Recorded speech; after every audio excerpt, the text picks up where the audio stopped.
Fun city ಬೆಂಗಳೂರಿನ ಬ್ಯಾಡರಹಳ್ಳಿಯಲ್ಲಿ ಚಿರತೆ ಕಾಟ ಮುಂದುವರೆದಿದೆ. ಬ್ಯಾಡರಹಳ್ಳಿಯ ಭಾರತ್ ನಗರದಲ್ಲಿ ದಿನೇ ದಿನೇ ಆತಂಕ ಹೆಚ್ಚಾಗ್ತಾ ಇರುವಂತದ್ದು.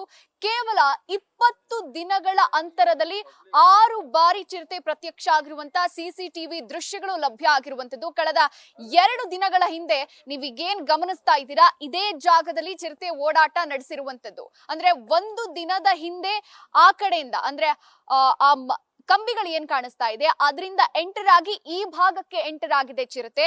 24 ಗಂಟೆಗಳ ನಂತರ ಅಂದ್ರೆ ಒಂದು ದಿನ ಆದ್ಮೇಲೆ ಈ ಕಡೆಯಿಂದ ಆ ಭಾಗಕ್ಕೆ ಪಾಸ್ ಆಗಿರುವಂತದ್ದು.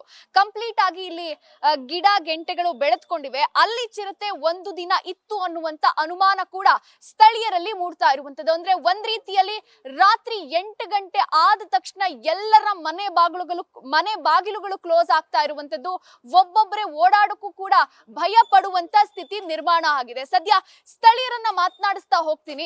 ಮೇಡಮ್, ಎಷ್ಟು ಅಂದ್ರೆ 2 ದಿನ ಇದೇ ಸ್ಪಾಟ್ ಅಲ್ಲಿ ಕಾಣಿಸ್ಕೊಂಡಿದೆ ಅಂದ್ರೆ ಏನ್ ಹೇಳ್ತೀರಾ? ಮೇಡಮ್, ಇಲ್ಲಿ ಯಾರು ಬರ್ತಾ ಇಲ್ಲ, ಫಾರೆಸ್ಟ್ನರ್ ಯಾರು ಇಂಟ್ರೆಸ್ಟೇ ತಗೊಂತಾ ಇಲ್ಲ. ಬರ್ತಾರೆ, ಯಾವಾಗ್ಲಾದ್ರೂ ಒಂದ್ಸಲ ಬರ್ತಾರೆ. ಅಲ್ಲಿ ಪಕ್ಕದಲ್ಲಿತ್ತು, ಅವಾಗ ಬಂದ್ರು, ಪಟಾಕಿ ಸಿಡ್ಸಿರು, ಹೋದ್ರು, ಮತ್ತೆ ಬರ್ತಾ ಇಲ್ಲ ಅವರು. ಅವರಿಗೆ ಯಾರ್ದಾದ್ರೂ ಪ್ರಾಣ ಹೋಗೋವರ್ಗು ಅವರು ಕೇರ್ ಮಾಡಲ್ಲ ಅನ್ಸುತ್ತೆ. ಅದೇನು ಡಿಪಾರ್ಟ್ಮೆಂಟ್ ಅಲ್ಲಿ ಅವ್ರಿಗೇನು ಯಾವ ತರ ಮಾಡ್ಬೇಕು ಏನು ಅಂತ ಯಾರಿಗೂ ಇಂಟ್ರೆಸ್ಟೇ ಇಲ್ಲ. ಇಲ್ಲಿ ಅಕ್ಕಪಕ್ಕದಲ್ಲಿ ಯಾರ್ದಾದ್ರೂ ಒಬ್ರು ಪ್ರಾಣ ಹೋಗ್ಬೇಕಷ್ಟೇನೆ. ಸರ್, ನೀವ್ ಹೇಳಿ, ನಾಯಿ ಕಚ್ಚಿದೆ ಚಿರತೆ, ಇವಾಗ ಚಿರತೆ ಹಿಡಿಯೋಕೆ ಅರಣ್ಯ ಇಲಾಖೆ ವಿಫಲ ಅಂತ ಅಸಮಾಧಾನ ಕೂಡ ವ್ಯಕ್ತ ಆಗಿರುವಂತದ್ದು. ಅದು ಸರಿ ಅಮ್ಮ, ಅಸಮಾಧಾನ ಅಲ್ಲದೆ ಇನ್ನೇನಿರುತ್ತೆ.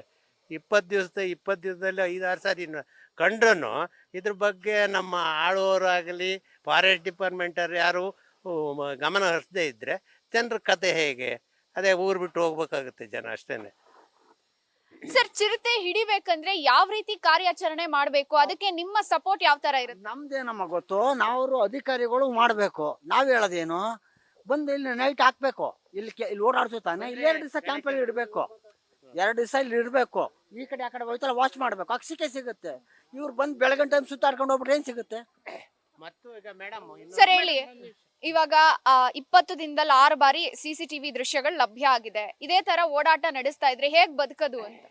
ಮೇಡಮ್, ಇಲ್ಲಿ ಸುತ್ತಮುತ್ತ ತುಂಬಾ ಸ್ಕೂಲ್ಸ್ ಇದೆ.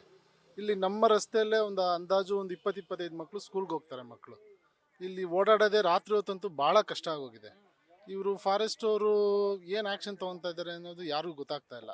ಇದಕ್ಕೆ ಫಸ್ಟ್ ಮೊದಲು ಯಾರಾದರೂ ಇನಿಷಿಯೇಟ್ ತಗೊಂಡು ಮುಂದೆ ಬಂದು ಇದಕ್ಕೆ ನಾವು ಎಲ್ಲ ಸಹಕಾರ ಕೊಡ್ತೀವಿ. ಅದೇನು ಖರ್ಚು ವೆಚ್ಚ ಇದೆ ಬೇಕಾದ್ರೆ ನಾವೇ ಬೇಕಾದ್ರೆ ಬರ್ಸಕ್ಕೂ ರೆಡಿ ಇದೀವಿ. ಮೊದಲು ಈ ಭಯದಿಂದ ಮುಕ್ತ ಮಾಡ್ಬೇಕು ನಮ್ಮನ್ನ. ಇದು ಇಲ್ಲಿನ ಸ್ಥಳೀಯರು ಹೇಳ್ತಾ ಇರುವಂತ ಮಾತು. ಅಂದ್ರೆ ಖರ್ಚು ವೆಚ್ಚ ಕೊಡೋದಕ್ಕೂ ನಾವು ಸಿದ್ಧ ಇದೀವಿ, ನಮ್ಮ ಸಪೋರ್ಟ್ ಕಂಪ್ಲೀಟ್ ಆಗಿರುತ್ತೆ. ಆದ್ರೆ ನಮಗೆ ದಿನೇ ದಿನೇ ಭಯ ಆಗ್ತಾ ಇದೆ, ರಾತ್ರಿ ನಿದ್ದೆ ಬರ್ತಾ ಇಲ್ಲ, ಅಷ್ಟ್ರ ಮಟ್ಟಿಗೆ ಭಯ ಆಗ್ತಾ ಇದೆ ಅನ್ನುವಂತ ಮಾತನ್ನ ಇಲ್ಲಿನ ಸ್ಥಳೀಯರು ಹೇಳ್ತಾ ಇರುವಂತದ್ದು. ಆದಷ್ಟು ಬೇಗ ಅರಣ್ಯ ಇಲಾಖೆ ಸಿಬ್ಬಂದಿ ಈ ವಿಷಯವನ್ನ ಗಂಭೀರವಾಗಿ ಪರಿಗಣಿಸಿ ಚಿರತೆಯನ್ನ ಸೆರೆ ಹಿಡಿಬೇಕು ಅನ್ನುವಂತ ಮನವಿಯನ್ನ ಮಾಡ್ಕೊಳ್ತಾ ಇರುವಂತದ್ದು. ಕ್ಯಾಮ್ರಾ ಪರ್ಸನ್ ಅಶ್ವಥ್ ಜೊತೆ ಚಂದನಾ ಶೆಟ್ಟಿ, ನ್ಯೂಸ್ ಫಸ್ಟ್ ಬೆಂಗಳೂರು.